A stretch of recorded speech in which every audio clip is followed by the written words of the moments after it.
Tu peux t'en aller.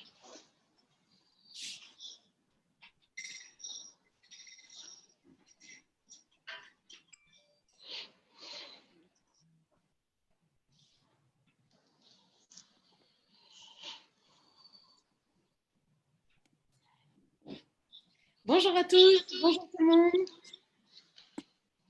Bienvenue au Dessin Live. Je vais vous accueillir cet après-midi, mais évidemment, c'est avec Karim qui est ici présent que vous allez passer la prochaine heure.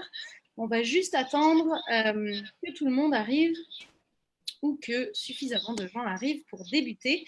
Je suis là, moi, pour vous présenter notre invité du live d'aujourd'hui. Alors, je regarde si tout fonctionne bien. Là, moi, pour vous présenter notre invité, il semblerait que tout fonctionne.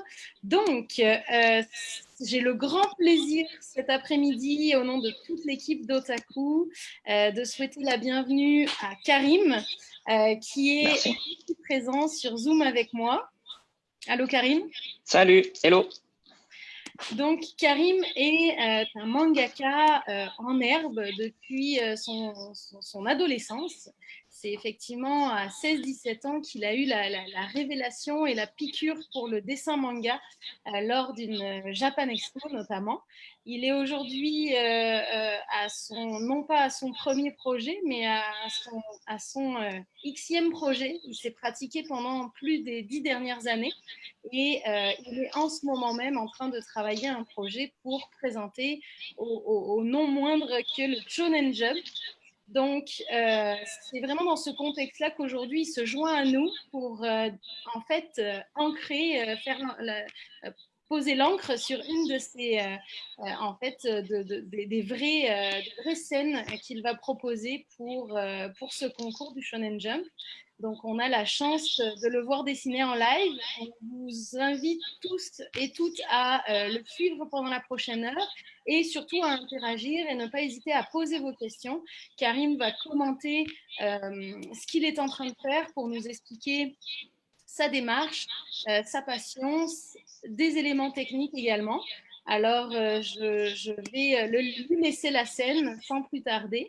Et puis, nous, on va être là en voix off pour relayer vos questions auprès de Karim et puis qu'il puisse interagir avec vous et puis orienter ses explications en fonction de vos questions. Alors voilà, Karim, je te laisse la scène pour la prochaine heure et au plaisir de regarder tout ça et d'en apprendre davantage. Merci beaucoup. Merci. Et d'abord, je veux vraiment remercier aussi le café Otaku Lounge pour cette opportunité que je trouve absolument géniale de pouvoir échanger comme ça avec des gens en live. C'est vraiment une occasion unique, je trouve, surtout en ces temps, en ce moment. Ça devient un peu compliqué de pouvoir garder un peu de sociabilité avec les gens et de pouvoir échanger. Donc, ce genre d'événement, je trouve ça vraiment une très bonne idée. Donc, la présentation a plus ou moins été bien faite. C'est vrai qu'en effet, j'ai vraiment baigné dans le manga depuis tout petit. J'ai grandi avec ça étant enfant. Donc, ça a été une très grande partie de mon influence quand j'ai commencé à vouloir évoluer un peu dans le monde artistique. J'ai pu avoir la chance aussi de faire des études d'art et pendant ces études d'art, j'ai pu apprendre notamment beaucoup de notions en termes d'anatomie, en termes de construction d'une histoire et de narration. Mais tout ça, ça a toujours eu une influence avec moi pour le manga, parce que j'ai vraiment baigné là-dedans. Et comme ça a très bien été dit, c'est dès mes 16-17 ans que je me suis dit que bah, tiens, j'ai envie moi aussi de créer mes histoires, j'ai envie de montrer mon univers et ce que je peux imaginer aux gens, en espérant que ça puisse aussi leur plaire et en faisant en sorte vraiment d'avoir la même sensation que comme moi, je prends mes mangas et mes shonen favoris et que je les lis. C'est vraiment ce sentiment aussi que j'espère pouvoir vous faire passer également. Donc, comme ça a été précisé, donc l'image que vous voyez jusqu'à présent qui est en partage, c'est l'image promotionnelle que j'ai fait il y a quelques semaines pour annoncer mon nouveau projet qui s'appelle Terra 8. Donc, Terra 8, c'est quoi? Donc, c'est un tout nouveau projet sur lequel je suis en train de travailler depuis quelques mois, qui n'était pas à la base prévu pour le concours du Shonen Jump, mais plus pour vraiment créer un projet professionnel de manga, avoir plusieurs chapitres et potentiellement plusieurs tomes. L'histoire, ça se passera plus ou moins dans un univers un peu fantasy, avec de la magie, plusieurs espèces entre les elfes, les humains, les mages. Je vais vraiment essayer de construire quelque chose au niveau du monde dans lequel les personnages vont interagir et au niveau de la narration qui puisse vraiment satisfaire un très large panel de personnes, entre des fans d'un manga du style Dragon Ball où il va y avoir des combats,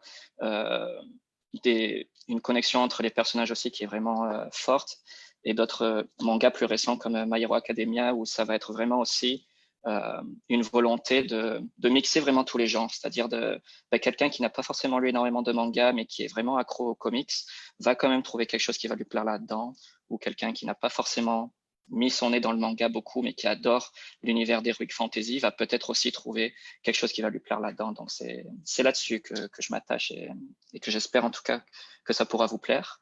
Donc voilà, ça va faire maintenant plusieurs semaines que je travaille sur les planches.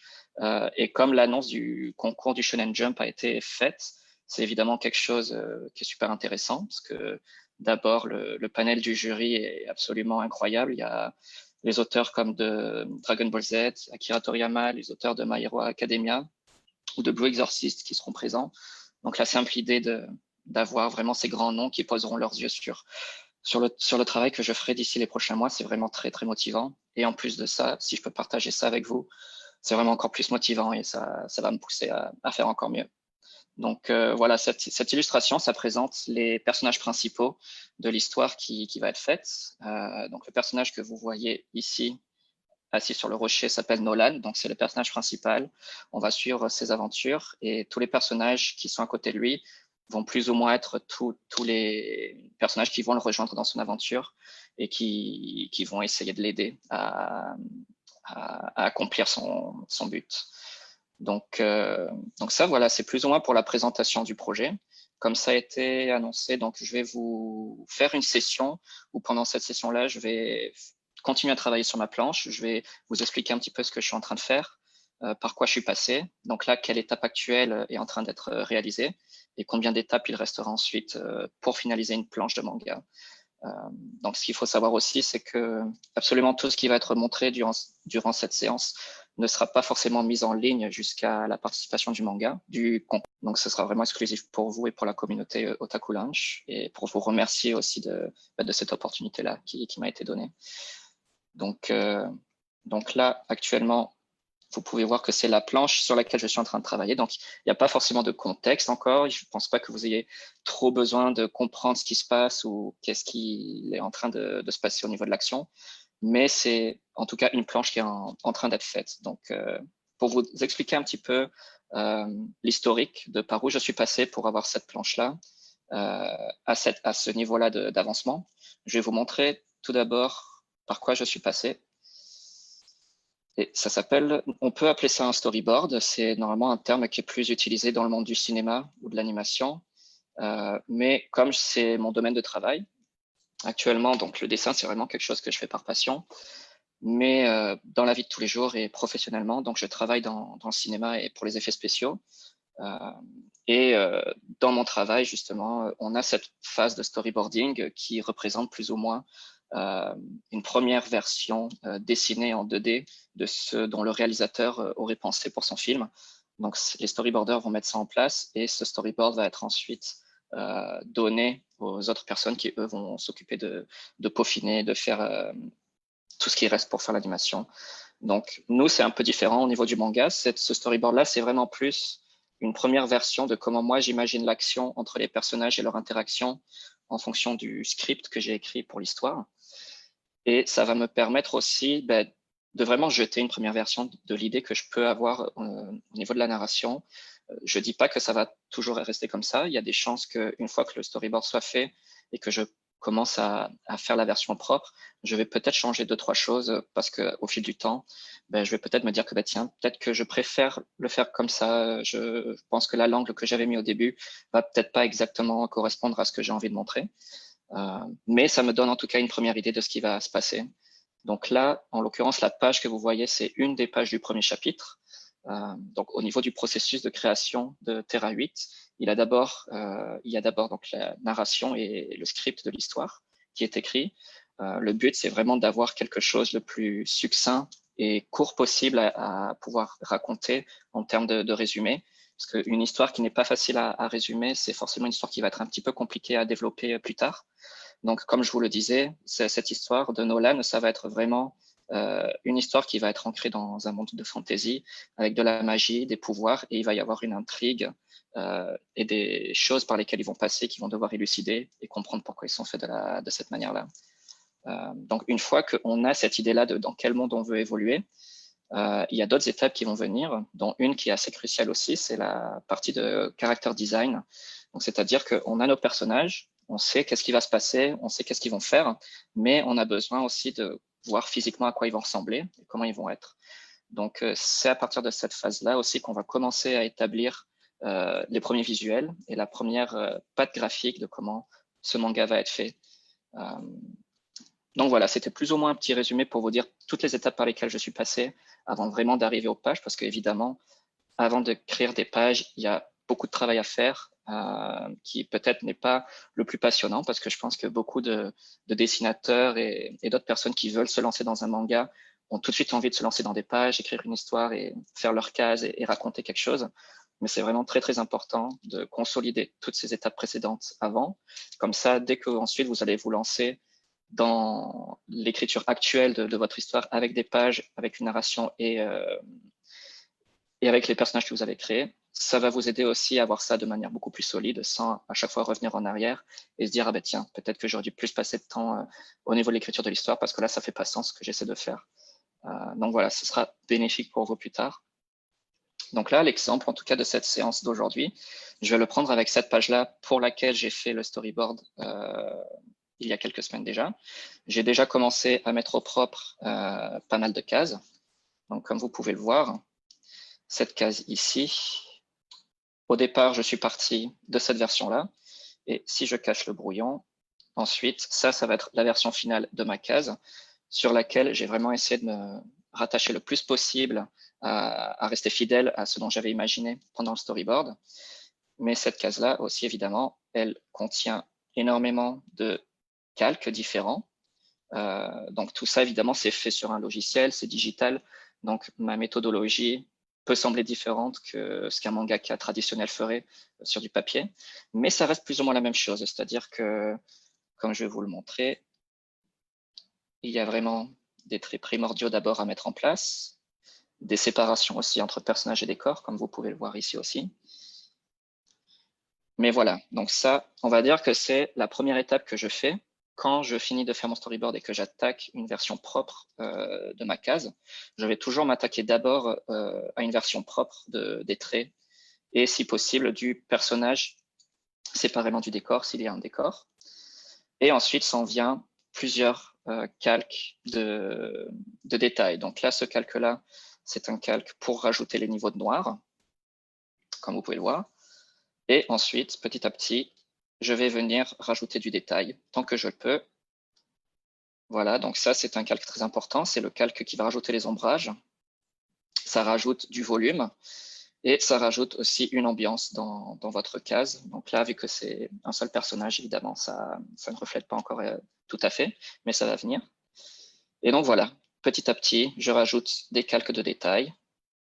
Donc là, voilà, s'en vient le décor que j'ai fait séparément.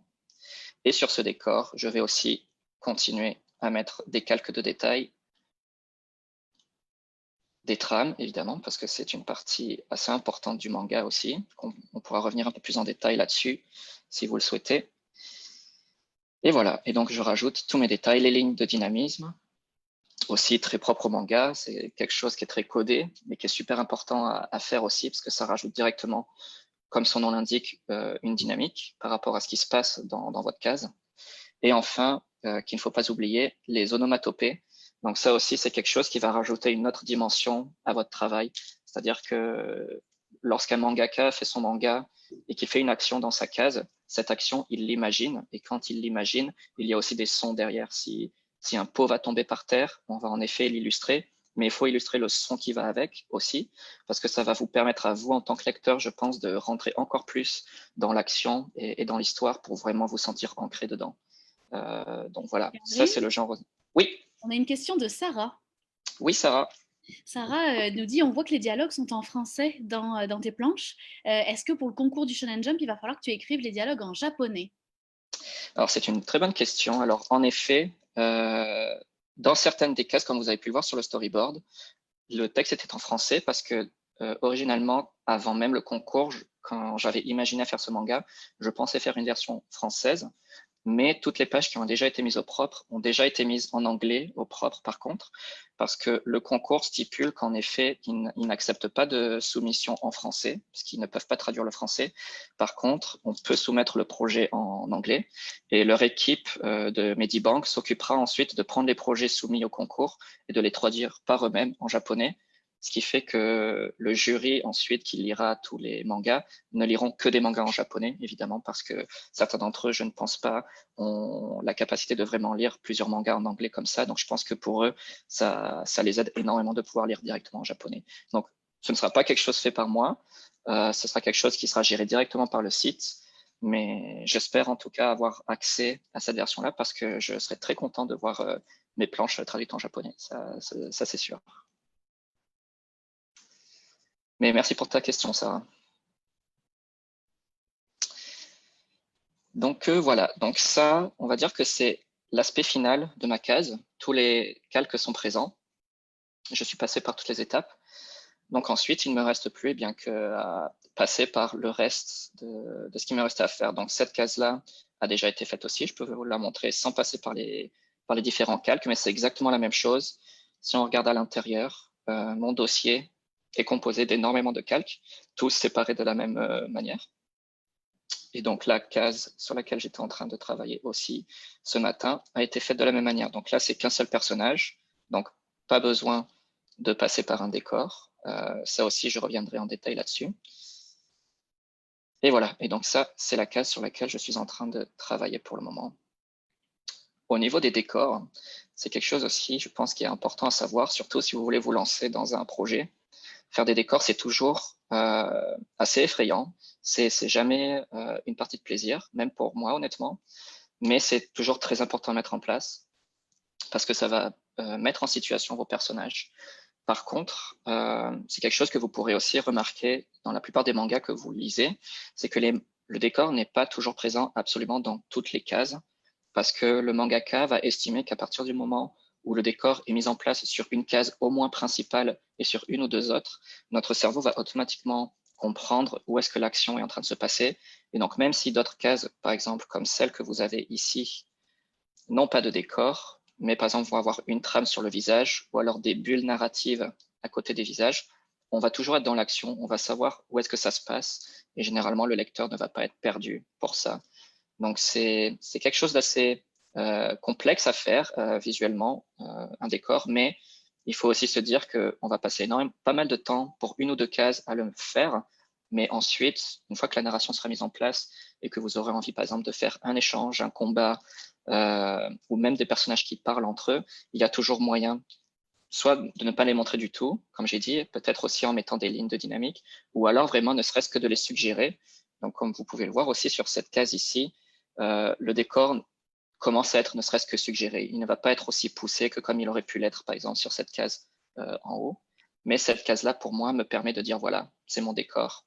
Je vais prendre une autre planche en Karine, exemple. j'ai une autre question avant que tu Oui. continues. J'ai une question d'Audrey qui demande est-ce que tu dessines directement sur ordinateur ou est-ce que tu commences à imaginer tes dessins sur papier? Alors, merci Audrey pour la question.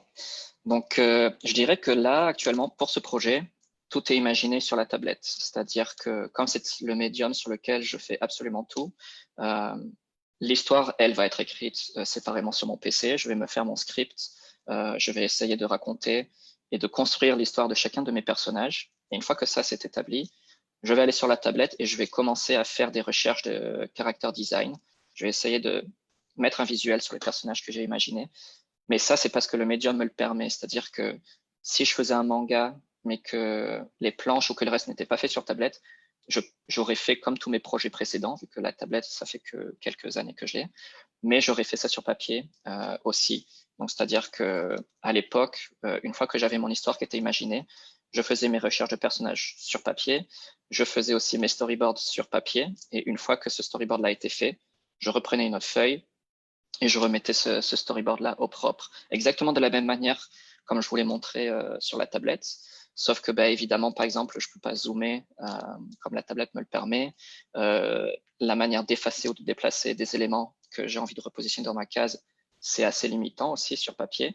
Donc c'est pour toutes ces choses qui sont vraiment complètes au niveau du format digital, ça me permet vraiment, comme vous pouvez le voir ici, de zoomer vraiment comme j'en ai envie, enlever le détail comme j'en ai envie. S'il y a quelque chose que je veux modifier et déplacer, c'est très facile à faire. Mais voilà, pour répondre à ta question, absolument tout, à partir de la recherche de personnages jusqu'à la planche complète, tout est fait de manière digitale sur la tablette. Et merci pour ta question, Audrey. Alors, comme je vous le disais, le décor vraiment ici va rester suggéré.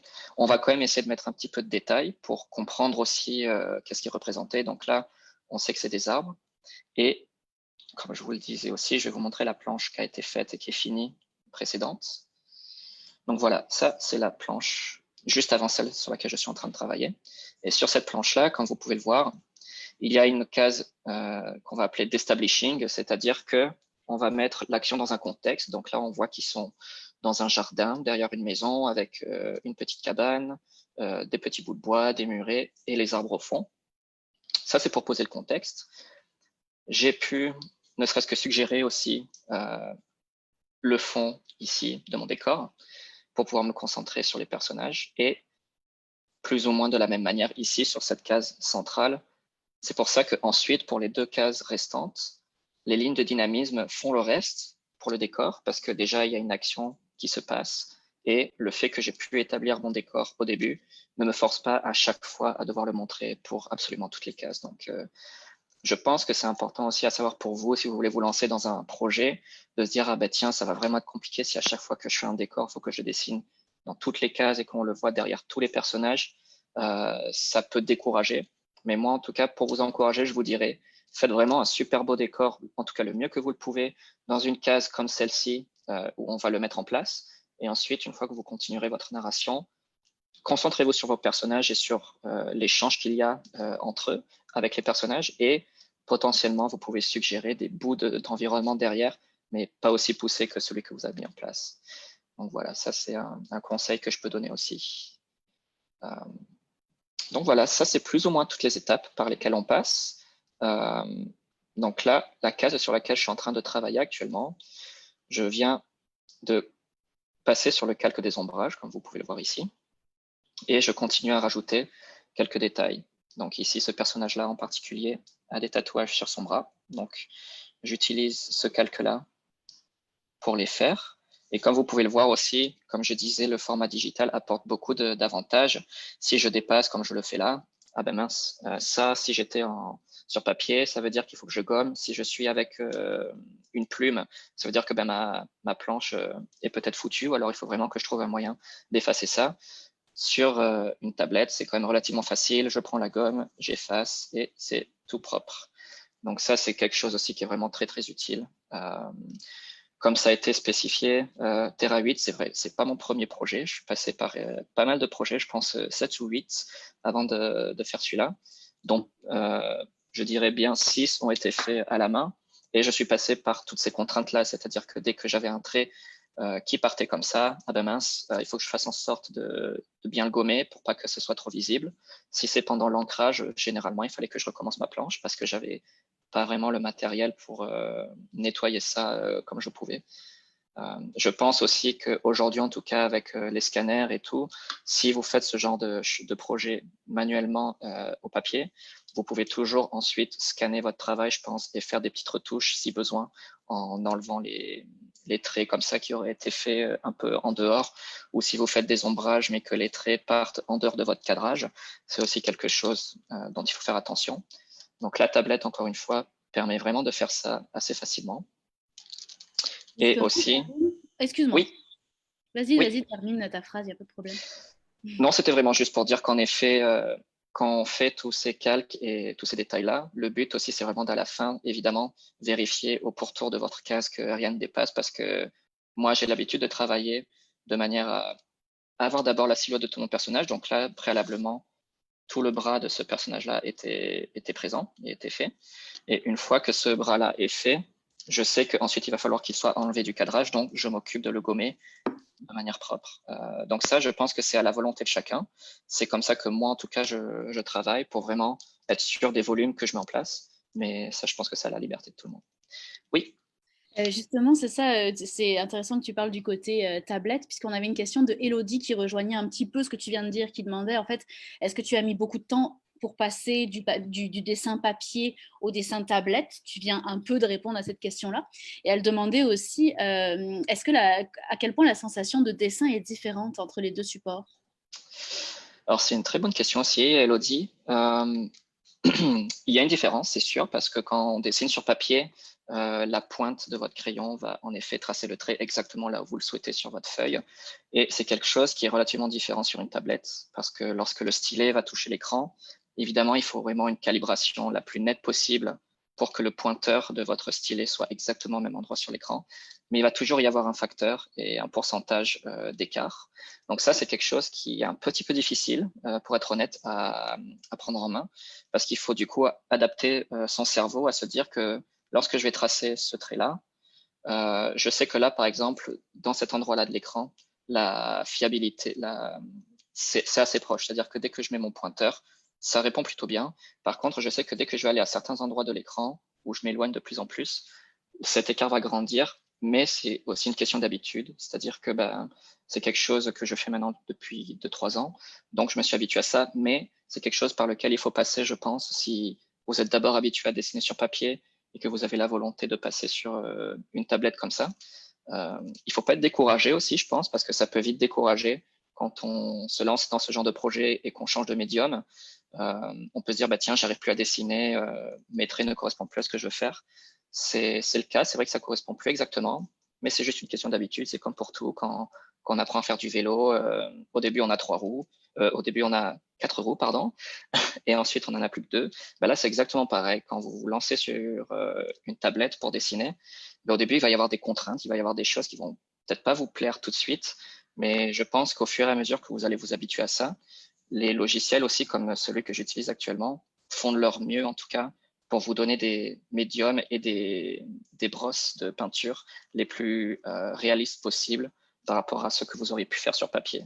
Donc ça, c'est quelque chose aussi qui est vraiment très cool de leur part, parce qu'ils savent que les artistes, quand ils passent sur du digital, la plupart du temps, ils ont déjà fait du traditionnel avant, et ils aiment pouvoir garder ce côté-là de crayonné ou d'ancrage, ou vraiment faire en sorte que ça ne devienne pas non naturel. Donc ça, les logiciels s'en sortent plutôt bien, mais pour pouvoir vraiment ressortir ça de la meilleure des manières, il y a quand même une période d'adaptation qui doit être faite. Je pense qu'il peut prendre facile quelques mois quand même pour vraiment se sentir à l'aise avec un stylet, le fait de pouvoir dessiner des traits, par exemple pour un ombrage comme ça, en fonction de la pression que vous allez y adapter et y faire. C'est quelque chose qui va prendre un peu de temps aussi. Mais c'est comme pour tout. Je pense qu'il faudra, en tout cas si vous le faites, pas se décourager. Et voilà, ça peut prendre quelques semaines, mais après, vous serez assez satisfait du résultat que vous pourrez avoir. En tout cas, merci pour ta question, Elodie. C'était une très bonne question. Donc, cette case-là, je vais y mettre une trame en fond pour pouvoir y faire un décor, parce que, comme je l'expliquais auparavant, je ne pense pas avoir nécessairement besoin de redessiner le fond derrière ici. Donc, ce logiciel en particulier nous permet d'utiliser des trames assez facilement. Donc, on a une palette ici complète de plusieurs effets de noir et blanc. Ça peut aller de la trame à ce genre de visuels qui peuvent être utilisés pour d'autres raisons. Donc voilà, il y a vraiment du matériel qui est disponible pour absolument tout ce que vous avez envie de faire. Mais moi, pour le cas actuel, j'ai juste envie de mettre un fond uni en trame. Donc je vais simplement le glisser dans ma sélection ici.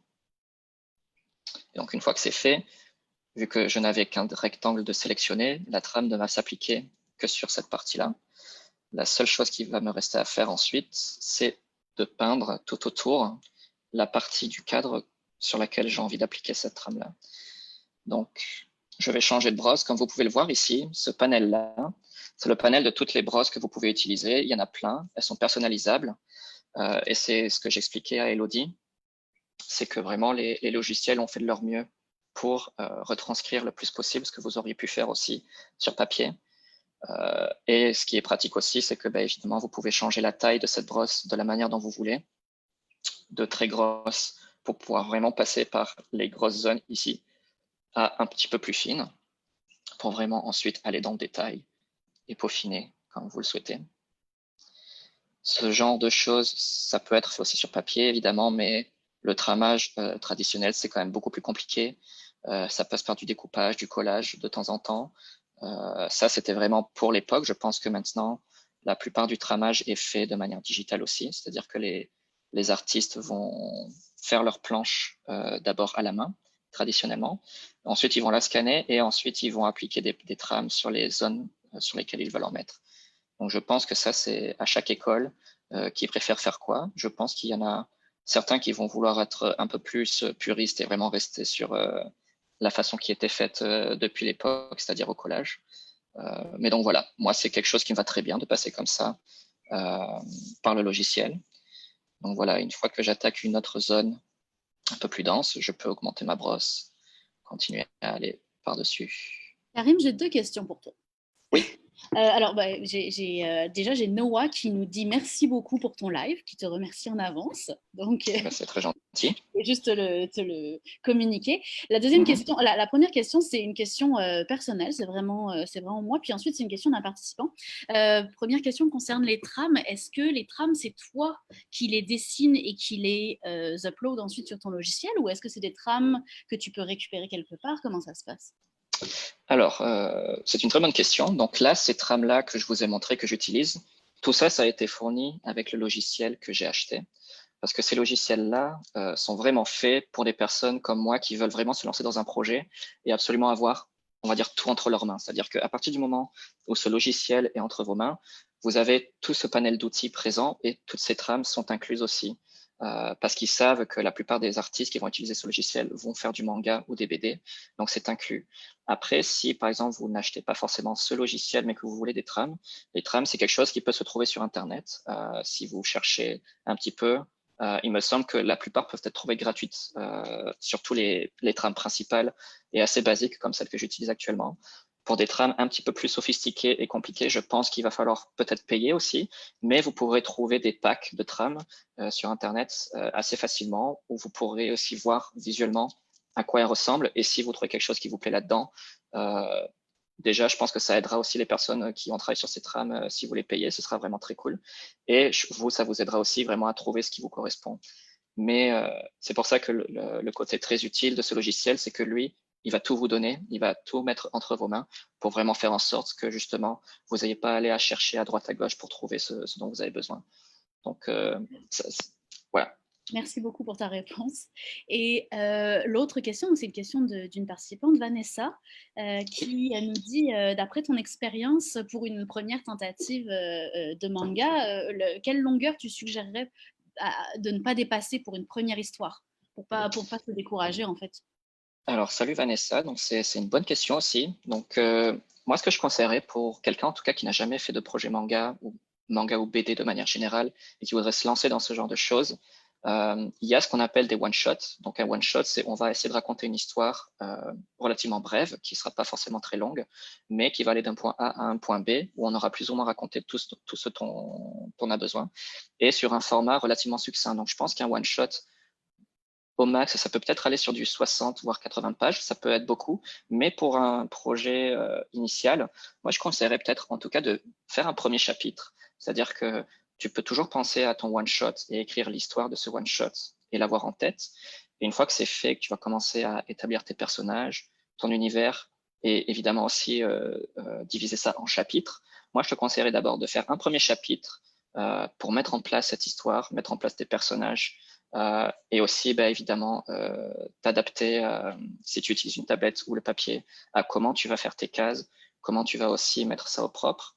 Et ça va être vraiment une question d'habitude. La première page va être un peu difficile parce que ce sera la première, mais tu verras qu'à partir du moment où tu vas faire la deuxième, puis la troisième, puis la quatrième, toutes ces choses que tu trouvais un petit peu compliquées, qui te prenaient du temps sur la première, petit à petit, vont faire un peu plus de sens pour toi et tu vas avoir de meilleurs réflexes aussi. Tu vas peut-être faire moins d'erreurs. Sur la 5e ou la 6e page, tu vas avoir une situation, tu vas te dire, ah ben tiens, je suis tombé exactement sur ça pendant ma 2e page, ça m'a pris tant de temps, là je sais comment y remédier, je sais comment faire. Mais voilà, je pense que pour un premier projet, moi je te conseillerais peut-être de viser un chapitre d'une 20aine de pages maximum, parce que généralement un chapitre, on essaie de pas trop dépasser plus de 22 pages. Et une fois que tu auras ça et que tu en seras satisfaite, tu verras qu'après, pour ton one-shot, si tu veux faire par exemple un 2e chapitre pour avoir quelque chose aux alentours d'une 50aine de pages, tu les feras aussi de plus en plus vite et de mieux en mieux aussi, parce que forcément, tout ce qui est dans l'art et dans le dessin, au plus tu pratiqueras et au mieux tu progresseras aussi en analysant de tes erreurs que tu aurais pu faire peut-être sur la première page et que tu as ensuite pu corriger.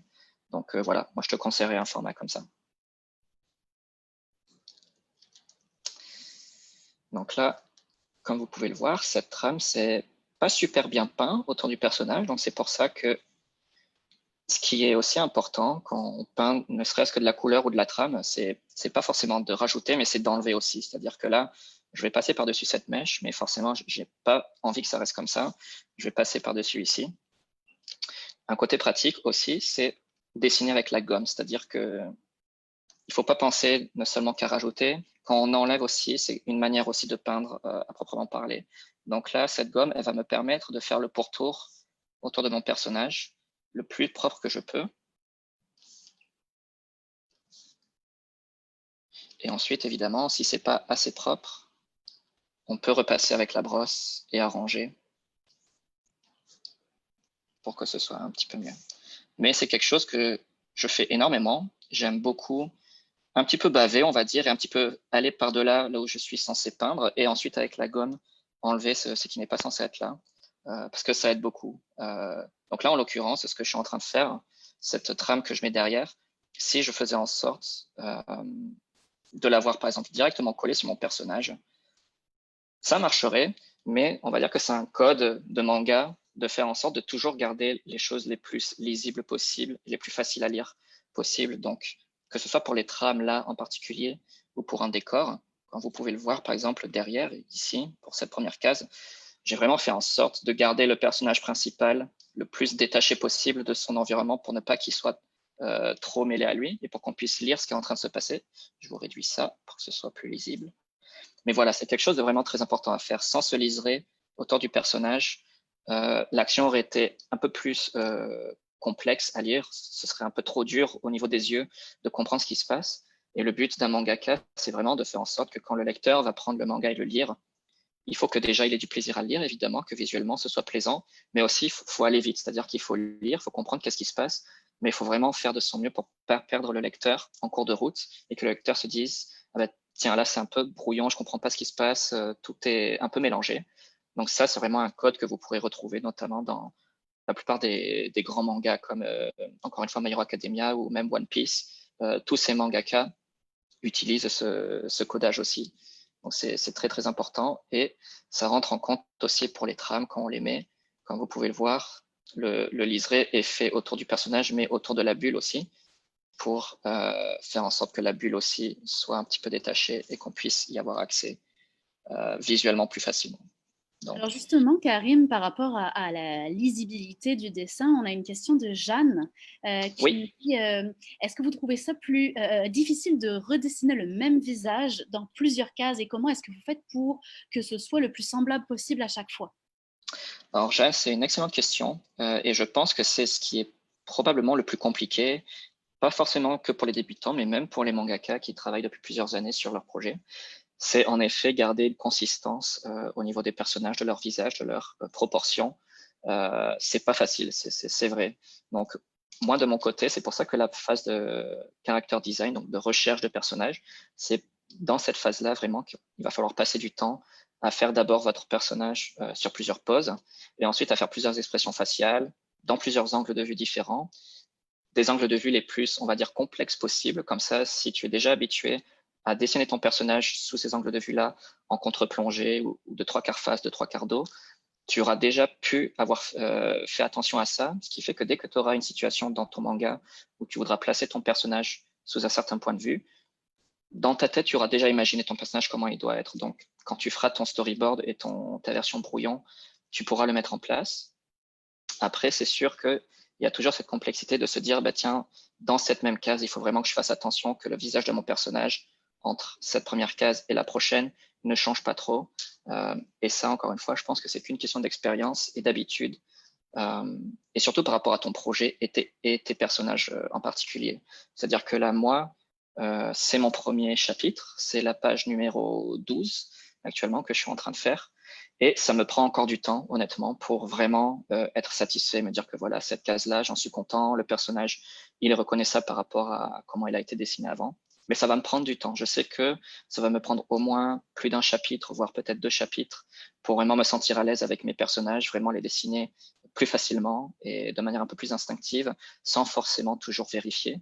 Parce que là, en l'occurrence, dès que je fais un personnage, je vais toujours de temps en temps vérifier mes pages précédentes pour vraiment faire en sorte que j'ai pas trop changé, je suis pas trop parti à côté. Mais voilà, cette phase de recherche de personnage va t'aider en tout cas à consolider ça le plus possible. Et moi, ce que je te conseille, c'est si tu te lances dans ce genre de projet-là, et que tu as peur peut-être des fois de partir trop à côté, garde toujours une référence à côté de toi de cette partie de recherche que tu as faite. Comme ça, dès que tu as un doute, tu peux toujours repasser par ça.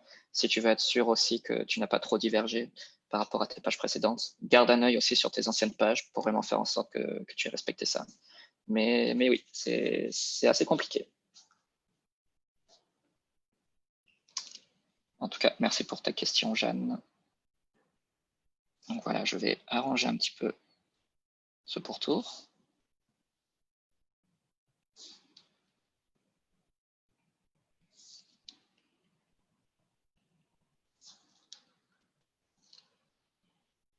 Et donc ça, ce serait plus ou moins, on va dire, l'une des dernières étapes pour cette case-là. Mais comme vous pouvez vous en douter, c'est pas la dernière, parce que vraiment la dernière, ce serait la mise en place du texte.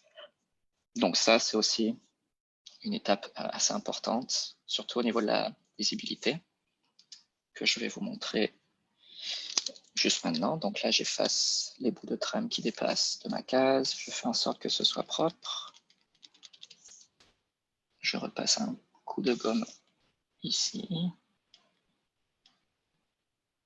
Voilà, donc ça, c'est le genre de choses que je peux potentiellement repasser par-dessus ensuite, une fois que la page dans son ensemble sera finie et que j'aurai quelques petites retouches ou quelques petites finitions à faire. C'est le genre de choses généralement que je fais aussi. J'essaie de pas trop m'attarder sur ça maintenant, mais faites-le au mieux en tout cas pour une première fois, et ensuite, une fois que votre page est finie, il y aura évidemment cette phase-là où vous allez repasser par toutes vos cases, vérifier que tout a été bien fait, tout a bien été gommé aussi sur le pourtour des cases pour que rien ne dépasse.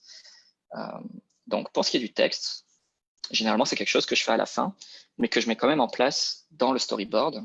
Donc c'est pour ça que la question avait été posée. Le texte est déjà visible sur mon storyboard, parce que lorsque vous faites votre storyboard et que vous mettez votre action en place, les personnages vont se parler, se dire des choses. Donc c'est vraiment important de mettre ce texte-là dès cette étape-là, et pas se dire que je mettrai le texte à la dernière étape, une fois que ma planche est finie. Parce que ce qui pourra arriver, et donc ça c'est par expérience que je le dis, parce que j'ai fait cette erreur-là sur pas mal de mes premiers projets, c'est que vous allez faire votre case, vous allez en être content, il va y avoir une interaction, du combat. Vous aviez déjà imaginé ce que les personnages se disaient au préalable, et ensuite, une fois que vous arrivez sur votre planche et que le texte doit être mis, ça m'est déjà arrivé, mais en tout cas, de me dire, ah ben mince, je me souviens plus exactement qu'est-ce que j'avais en tête à ce moment-là, qu'est-ce que ce personnage était censé dire. Donc, je vais revisiter un peu, ou je vais trouver quelque chose d'autre pour le reformuler. Mais ça prend du temps, évidemment, du temps que j'aurais pu gagner si le texte avait déjà été mis en place dès le début. Donc, moi, je vous conseille vraiment de le mettre, en tout cas, sur votre storyboard, comme ça a été fait maintenant. Et ça vous permettra aussi, une fois que vous aurez un premier chapitre de dessiner en storyboard avec le texte, de pouvoir ensuite le lire dans son ensemble, vérifier que tout fait du sens, vous êtes content sur le principe et sur l'ensemble. Et comme ça, ensuite, ça vous permet de tout simplement reproduire exactement ce qui a été fait sur storyboard. Donc là, je ne vais pas écrire. Oui. C'est très très cool de voir tes traits de construction. C'est vraiment apprécié que tu nous laisses à tous voir ça. C'est vraiment une occasion qu'on n'a pas souvent. Donc, merci beaucoup. Et on a une question de Noah qui demande sur quel device tu travailles. Est-ce que c'est une tablette, un ordinateur? Alors, c'est une tablette Wacom. sur laquelle je travaille. C'est une Wacom un peu particulière parce que la plupart des tablettes que vous pourrez trouver sur le marché qui ont un écran directement dessus, c'est des tablettes que vous allez devoir brancher sur un ordinateur et qui vont faire office de deuxième écran. C'est-à-dire que vous allez d'abord allumer votre ordinateur principal et cette tablette-là, elle sera simplement ici pour dessiner sur l'écran, mais en passant toujours par l'ordinateur. Donc, le modèle que moi j'ai pris, ça s'appelle une Compagnon. Les Wacom Compagnon, c'est des tablettes qui font office d'ordinateur par elles-mêmes. C'est-à-dire que cette tablette-là, tu peux la balader et l'emmener absolument où tu veux. Tu peux aller sur ton canapé, mettre ta tablette sur tes jambes. Elle fait office d'ordinateur aussi. Donc, ça veut dire que le système d'exploitation Windows est directement associé dedans. Et c'est ce dont j'avais besoin aussi. C'est-à-dire que j'avais besoin aussi d'avoir un peu de mobilité, pas toujours être connecté à un ordinateur pour pouvoir faire mon travail. Donc, c'est pour ça que des fois, j'aime bien aussi prendre ma tablette, aller sur mon canapé, dessiner un petit peu, prendre une pause, regarder la télé, ensuite redessiner un petit peu. Donc, c'est très pratique. Donc, voilà, ça s'appelle la Wacom Cintiq Compagnon. Je pense qu'il y a d'autres modèles, peut-être un petit peu moins onéreux, qui font plus ou moins la même chose. Mais ça, je pense qu'il faut chercher. Il n'y en a pas énormément. La plupart des tablettes que tu trouveras, ce sera des tablettes à connecter sur un ordinateur. Ça peut marcher aussi, ça dépend du setup et de la manière dont tu veux travailler, comment tu veux le faire. Mais si tu as déjà un bureau avec un ordinateur, tu peux aussi très bien prendre une tablette qui ne fait pas forcément office d'ordinateur. Et tant qu'on est dans les questions techniques, on a une autre question de Vin, alors qui a été posée en anglais, mais si tu veux répondre en français, pas de problème, je traduirai à l'écrit en anglais après, qui demande en fait s'il y a une raison particulière qui t'a amené à choisir Clip Studio plutôt que Photoshop, parce qu'il trouve que les deux interfaces ont l'air très similaires. Alors, je connais très bien Vin, c'est un collègue de travail, donc je vais lui répondre en anglais. D'accord. So, Alvin, thank you for joining. I'm going to go in English, especially for you, as I promised. So, it's a pretty good question, actually. The difference between Photoshop and Clip Studio Paint is that I've been working with Photoshop for the past few years because the formation I've done in France was with Photoshop. So after that, most of the project I've been doing in digital were with Photoshop. But the thing is, Photoshop is not a software done mostly for comics and for drawing. This is a software done mostly for changing an image, putting some filters, or reworking the image basically. So I could still do things, but I could still feel some limitation as well on the tool. And Clip Studio Paint is exclusively a project that is for people like me who want to create a project or do illustrations. So there is a whole range of other tools that Photoshop doesn't have. For example, if I go there, this whole kind of library, you don't really have this included in Photoshop. And because, as I was saying, the tool is done for people who want to do comics, you can see that, for example, you have, let me find that for you, but you have some pre-established frames, basically. So if you don't really want to spend time to build the frame the way I'm doing, you can also work through already done pages like this, and you can draw your drawings inside of it after. You have also some what they call balloons, where you're going to put the text inside of it, already made as well, and some effect lines. So all of this kind of material, as I was saying before, I haven't downloaded anything extra. This is already included in the software, which is not the case with something like Photoshop. So I really felt that this kind of software was done for the kind of project I want to do. So I don't have to, look out for another place to find a brush or something I want to use for my comic. Pretty much everything is already included. And I didn't have to look out for anything so far. So I'm quite happy about the software at the moment. But thank you for the question.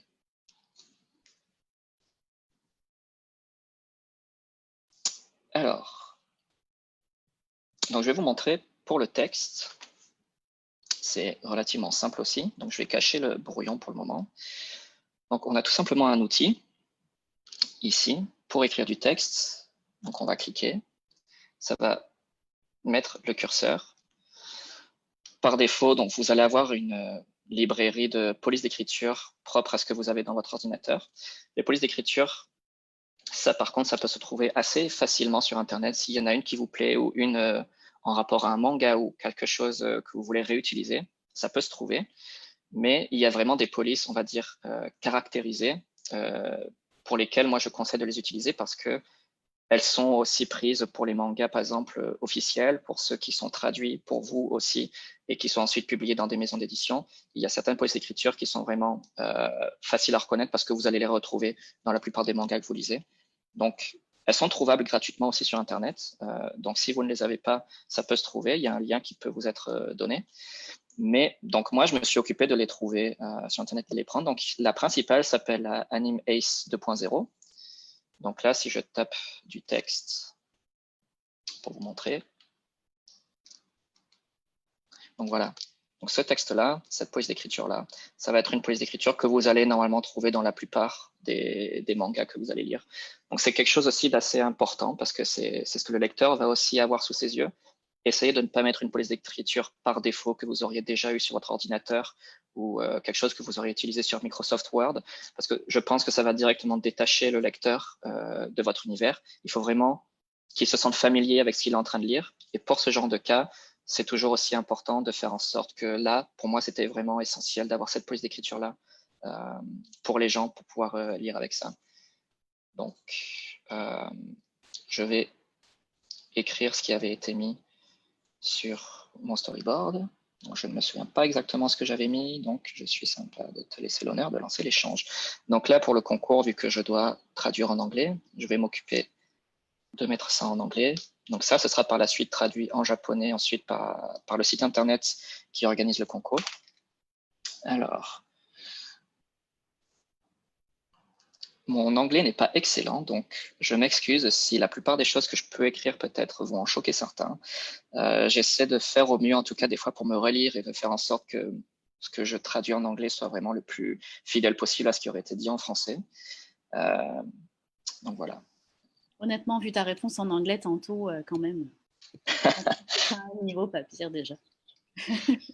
Ça a été du travail, je dois avouer que ça a pris un certain temps parce que je pense que ce qui m'a aidé en tout cas à développer mon anglais, c'est parce que j'ai commencé à travailler pour les effets spéciaux à Londres. J'ai travaillé là-bas pendant un peu plus d'1 an. Et évidemment, quand on travaille dans un pays étranger, il faut aussi s'adapter à la langue qui est pratiquée là-bas. Donc moi, j'ai appris l'anglais à l'école. C'était pas le meilleur anglais du monde, mais ensuite, dès que j'ai commencé à travailler, ça m'a aussi forcé à le travailler un peu plus, à faire en sorte que ce soit un peu plus compréhensible. Et donc là, ça va faire presque 4 ans maintenant que je suis établi à Montréal. Et la plupart des collègues avec qui je travaille parlent aussi anglais. Certains parlent français, évidemment. Mais voilà, ça aide beaucoup. Donc là, pour le texte, après, je fais toujours quand même un petit peu attention parce qu'entre le parler et le texte, il y a quand même toujours des fois un petit écart. Donc voilà. Alors, I'm quite nice with you on that one.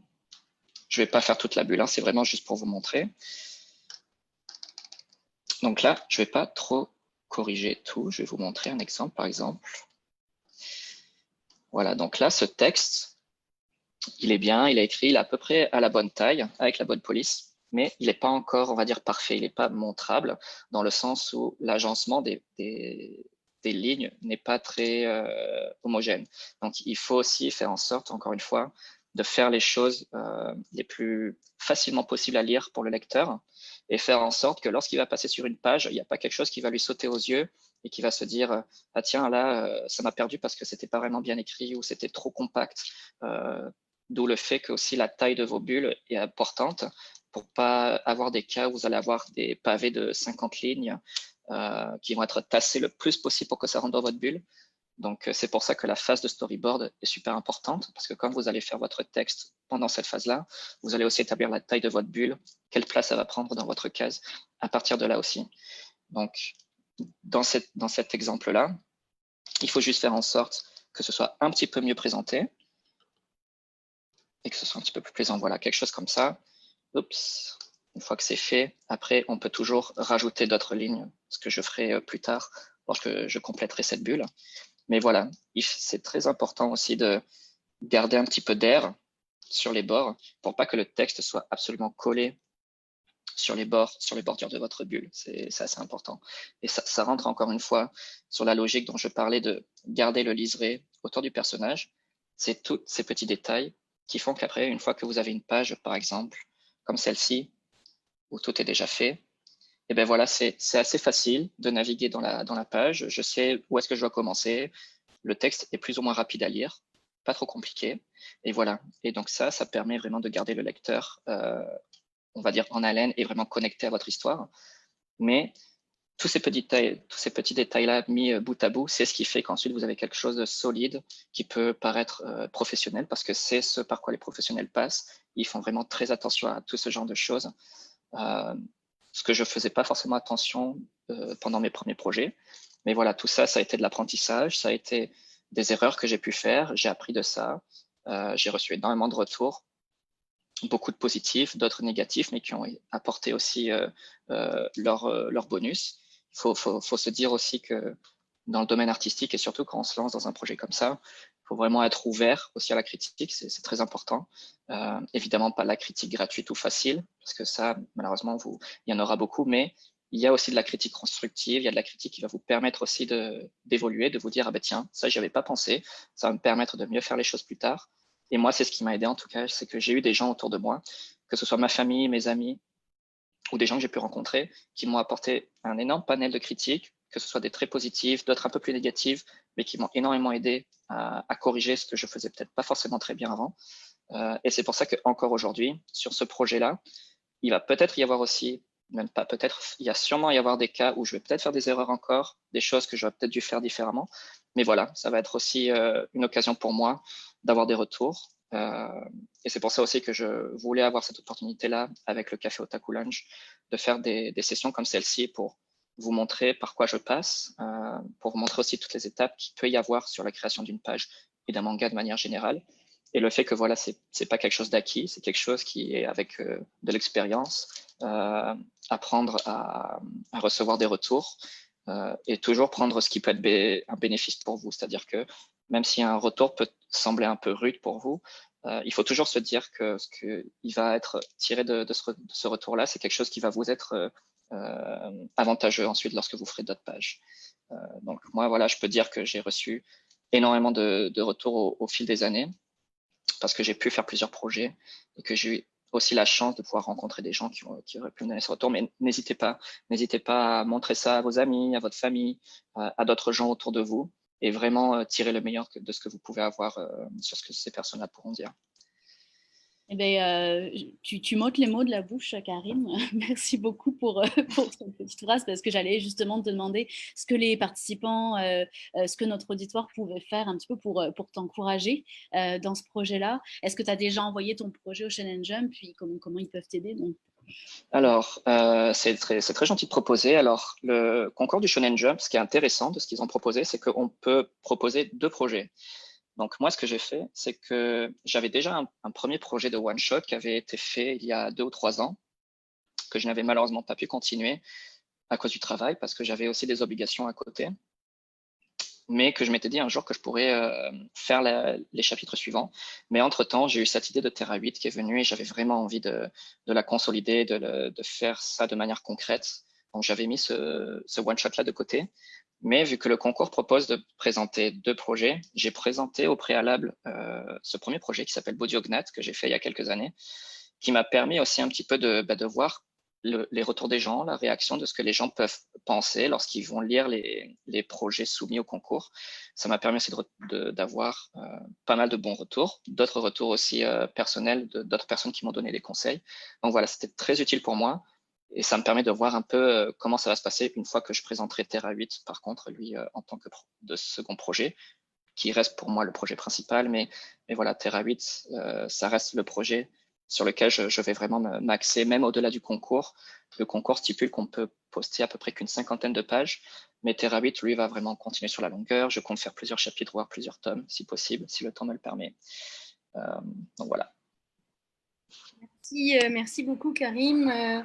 Alors, encore une fois, un grand merci de la part de toute l'équipe. On apprécie beaucoup la façon simple et authentique et très généreuse avec laquelle tu nous partages ton travail. Et on a hâte de faire évoluer nos différentes collaborations et de suivre ton cheminement de mangaka dans les prochaines semaines, les prochains mois. On sait que c'est aussi un travail de longue haleine. Donc, on est content et vraiment heureux d'être à tes côtés à ce niveau-là. Donc, merci beaucoup pour cette intervention. C'était vraiment hyper enrichissant. Et merci à tous d'avoir participé au live. On va continuer de prendre vos questions. J'ai vu d'autres questions qui popaient à la fin de l'appel. Cette vidéo est rediffusée, donc de toute façon, vos questions pour certaines ont déjà été répondues. N'hésitez pas à revisionner cette vidéo par après. Elle va être sur notre site, sur notre page YouTube et évidemment ici sur Facebook.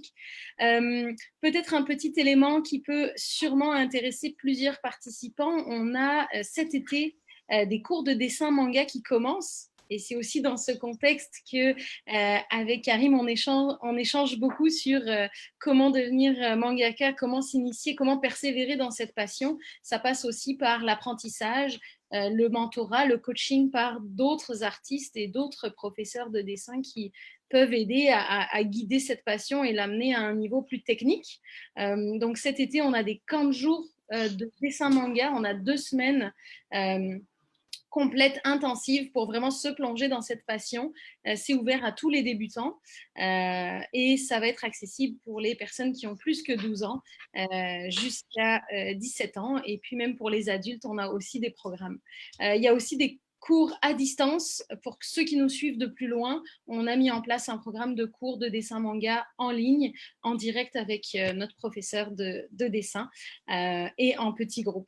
Voilà, donc c'était le mot de la fin de mon côté. Encore une fois, merci à tous d'avoir participé et suivez-nous. On va sûrement poursuivre ces initiatives sur le thème du dessin manga et de devenir mangaka. Donc, merci Karim. Et puis, on va aussi rajouter évidemment les pages de Karim dans le chat pour que vous puissiez suivre son projet, suivre ses évolutions. Et merci de l'encourager. Nous, on est là pour encourager les talents mangaka du Québec et effectivement faire connaître cette belle culture pop japonaise. Merci à tous et bonne fin de journée. Merci beaucoup.